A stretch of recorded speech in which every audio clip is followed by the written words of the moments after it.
ನಮಸ್ಕಾರ ಸ್ನೇಹಿತರೆ, ಅನು ಕಿಚನ್ಸ್ಗೆ ಸ್ವಾಗತ.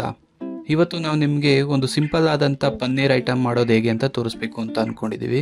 ಇದು ನಾರ್ತ್ ಇಂಡಿಯನ್ ಸ್ಟೈಲಿಯ ಕಡಾಯಿ ಪನ್ನೀರ್ ಅಥವಾ ಪನ್ನೀರ್ ಮಸಾಲೆ ಅಂತ ಕರಿತೀವಿ.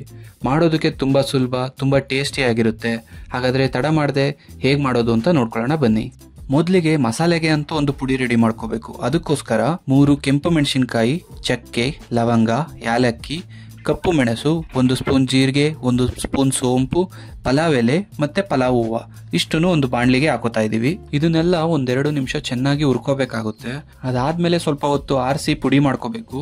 ಈ ಪುಡಿನೇ ನಮ್ಮ ಕಡಾಯಿ ಪನ್ನೀರ್ ಅಥವಾ ಪನ್ನೀರ್ ಮಸಾಲೆ ಅಂತ ಏನು ಕರಿತಾ ಇದ್ದೀವಿ. ಇದಕ್ಕೆ ತುಂಬ ಟೇಸ್ಟಿಯಾದ, ತುಂಬ ಇಂಪಾರ್ಟೆಂಟ್ ಆದ ಇಂಗ್ರೀಡಿಯೆಂಟ್. ಹಾಗೆ ಇವಾಗ ನಾವು ಮಾಡ್ಕೋತಾ ಇರೋ ಈ ಪನ್ನೀರ್ ಐಟಮ್ ಏನು ಕಡಾಯಿ ಪನ್ನೀರ್ ಅಥವಾ ಪನ್ನೀರ್ ಮಸಾಲೆ ಅಂತ ಏನಂತ ಇದ್ದೀವಿ, ಇದನ್ನ ನಾವು ಯಾವ್ದ್ರ ಜೊತೆ ಬೇಕಾದರೂ ನೆಂಚ್ಕೊಂಡು ತಿನ್ಬೋದು. ನೀವು ವೈಟ್ ರೈಸ್ ಮಾಡ್ಕೊಂಡ್ರೆ ವೈಟ್ ರೈಸ್ ಜೊತೆ ತಿನ್ಬೋದು, ಇಲ್ಲ ಚಪಾತಿಗೆ ಡಿಫ್ರೆಂಟ್ ಟೇಸ್ಟ್ ಕೊಡುತ್ತೆ, ಪುರಿಗೂ ಕೂಡ ಚೆನ್ನಾಗಿರುತ್ತೆ, ದೋಸೆಗೂ ಕೂಡ ಚೆನ್ನಾಗಿರುತ್ತೆ.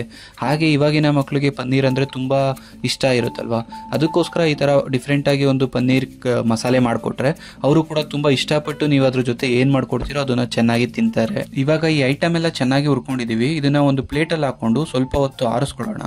ಆರಿಸ್ಕೊಂಡಾದ್ಮೇಲೆ ನೋಡಿ ಈ ಥರ ಪುಡಿ ಮಾಡ್ಕೋಬೇಕಾಗುತ್ತೆ. ಫುಲ್ಲು ನುಣ್ಣಗೆ ಪುಡಿ ಮಾಡ್ಕೊಳ್ಳಿ. ಈ ಪುಡಿನ ನಾವು ಹಂಗೆ ಎತ್ತಿಟ್ರೆ ಯಾವುದಕ್ಕೆ ಬೇಕಾದರೂ ಯೂಸ್ ಮಾಡ್ಕೋಬೋದು.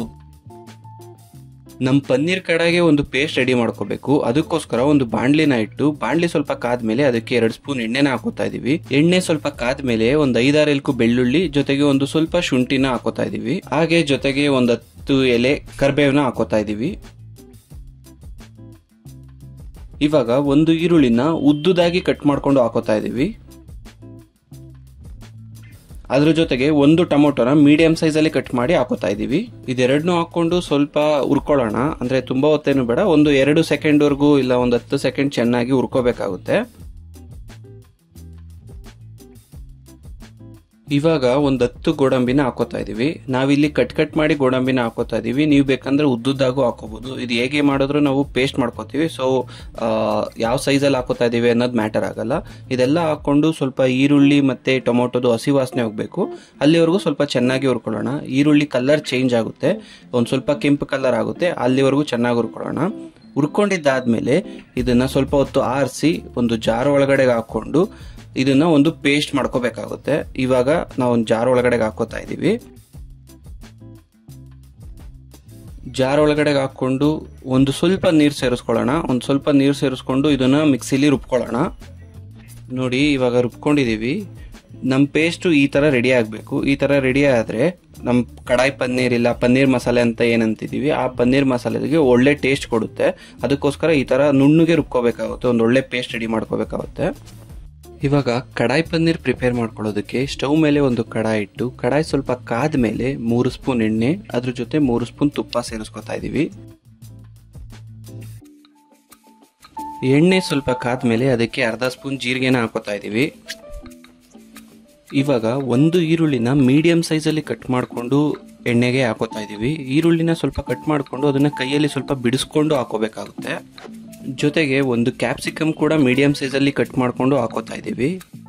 ಇದೆರಡು ಹಾಕೊಂಡು ಸ್ವಲ್ಪ ಹುರ್ಕೊಳ್ಳೋಣ.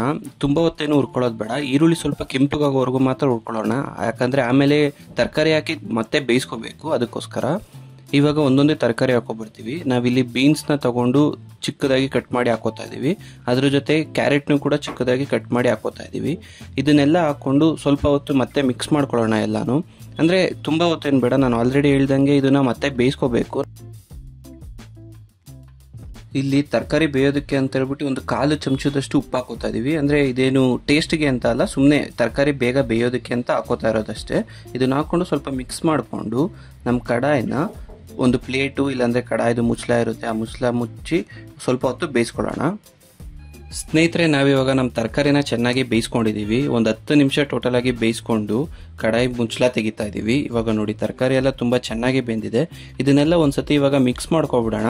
ಅಂದರೆ ತುಂಬ ಏನಲ್ಲ, ಸುಮ್ಮನೆ ತರಕಾರಿ ಬೆಂದಿದೆಯಾ ಇಲ್ವಾ ಅಂತ ಹೇಳ್ಬಿಟ್ಟು ಒಂದ್ಸತಿ ಚೆಕ್ ಮಾಡಿಕೊಂಡು ಇವಾಗ ಇದಕ್ಕೆ ನಮ್ಮ ಮೇನ್ ಇಂಗ್ರೀಡಿಯೆಂಟ್ ಪನ್ನೀರ್ನ ಕ್ಯೂಬಿಕಲ್ ಶೇಪಲ್ಲಿ ಕಟ್ ಮಾಡಿ ಹಾಕೋತಾ ಇದ್ದೀವಿ. ನೀವು ಇಲ್ಲಿ ಕೇಳ್ಬೋದು ಪನ್ನೀರ್ನ ಬೇಯಿಸ್ಕೊಂಡಿಲ್ಲ, ಇದು ಹೆಂಗೆ ಡೈರೆಕ್ಟಾಗಿ ಹಾಕೋತಾ ಇದ್ದಾರೆ ಅಂತ.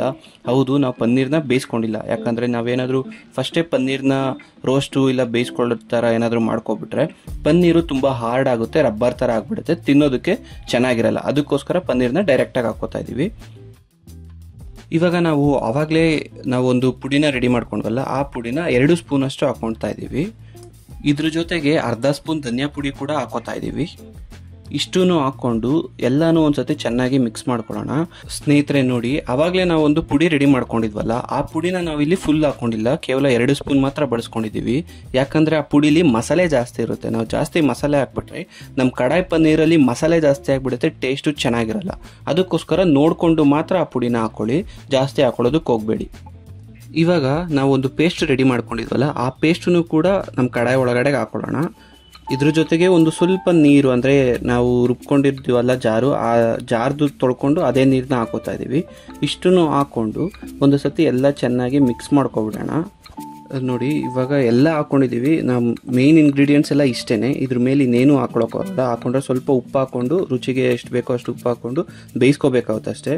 ಇನ್ನು ನಮ್ಮ ತರಕಾರಿ ಎಲ್ಲ ಬೇಯಿಸ್ಕೊಂಡು ಈ ಪನ್ನೀರ್ನೆಲ್ಲ ಕ್ಲೀನಾಗಿ ಬೇಯಿಸ್ಕೊಬಿಟ್ರೆ ನಮ್ಮ ಕಡಾಯಿ ಪನ್ನೀರು ಸವಿಯೋದಕ್ಕೆ ರೆಡಿ ಆಗಿರುತ್ತೆ. ಅದಕ್ಕೋಸ್ಕರ ಒಂದು ಸ್ವಲ್ಪ ಎಲ್ಲ ಪನ್ನೀರ್ಗೆ ಈ ಮಸಾಲೆ ಎಲ್ಲ ಮಿಕ್ಸ್ ಆಗಬೇಕು. ಅದಕ್ಕೋಸ್ಕರ ಒಂದು ಸ್ವಲ್ಪ ಮಿಕ್ಸ್ ಮಾಡ್ಕೊಳ್ಳೋಣ. ಇವಾಗ ಅದ್ರ ಜೊತೆಗೆ ನಮ್ಗೆ ಎಷ್ಟು ಬೇಕೋ ಅಷ್ಟು ನೀರನ್ನ ಹಾಕೋತಾ ಇದ್ದೀವಿ. ನಿಮ್ಗೆ ಗಟ್ಟಿ ಬೇಕು ಅಂದರೆ ಗಟ್ಟಿ ಮಾಡ್ಕೊಳ್ಳಿ. ಹಾಗೆ ಅದ್ರ ಜೊತೆಗೆ ರುಚಿಗೆ ತಕ್ಕಷ್ಟು ಉಪ್ಪು ಇಷ್ಟನ್ನು ಹಾಕ್ಕೊಂಡು ಇನ್ನೂ ಒಂದ್ಸತಿ ಈ ಉಪ್ಪು ಎಲ್ಲ ತರಕಾರಿ ಮಸಾಲೆಗೆಲ್ಲ ಚೆನ್ನಾಗಿ ಮಿಕ್ಸ್ ಆಗಲಿ, ಅಲ್ಲಿ ತನಕ ಒಂದು ಸ್ವಲ್ಪ ಮಿಕ್ಸ್ ಮಾಡಿಕೊಂಡು ಇವಾಗ ಮತ್ತೆ ಈ ಕಡಾಯಿಗೆ ಒಂದು ಪ್ಲೇಟು ಇಲ್ಲಾಂದರೆ ಮುಚ್ಚಳ ಮುಚ್ಚಿ ಒಂದು 10 ಮಿನಿಟ್ಸ್ ಬೇಯಿಸ್ಕೋಬೇಕಾಗುತ್ತೆ.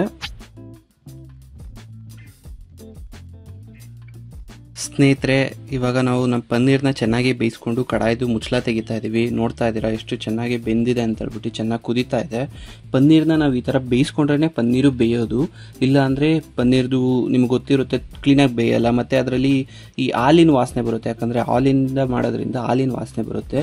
ಅದಕ್ಕೋಸ್ಕರ ನಾವು ಈ ಥರ ಮಸಾಲೆ ಎಲ್ಲ ಹಾಕ್ಕೊಂಡು ಬೇಯಿಸ್ಕೊಂಡ್ರೆ ಅದ್ರ ಫ್ಲೇವರ್ ಹೋಗೋದು, ಇಲ್ಲ ಅಂದರೆ ಹೋಗೋದಿಲ್ಲ.